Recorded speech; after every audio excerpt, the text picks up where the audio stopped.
कबूतर के बच्चों को पालने के लिए लोग महंगी महंगी हैंड फीड इस्तेमाल करते हैं। आज आपके लिए पाक पेट जोन लाया है फीडिंग पंप। ये चाइना इंपोर्टेड फीडिंग पंप होता है जिसके ज़रिए बच्चे की पलाई करना बहुत आसान है।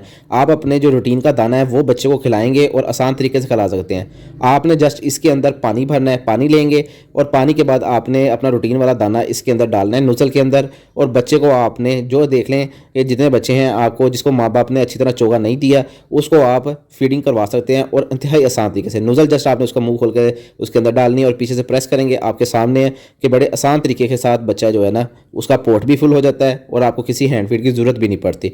ये चाइना इंपोर्टेड फीडिंग पंप है। अगर किसी ने घर मंगवाना हो तो हमसे ऑर्डर कर सकता है, व्हाट्सअप कर सकता है 0317 0040 213। इसके ऊपर आप ऑर्डर करें, व्हाट्सअप करें, आपको पूरे पाकिस्तान में जहाँ पे भी है होम डिलीवरी हो जाएगी।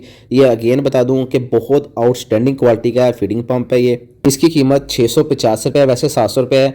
इस वीडियो के रेफरेंस से अगर कोई भी आता है दोस्त उसको वो जस्ट 650 रुपये का लगेगा और आप देख सकते हैं कि बच्चे पालना इंतहाई आसान हो जाता है।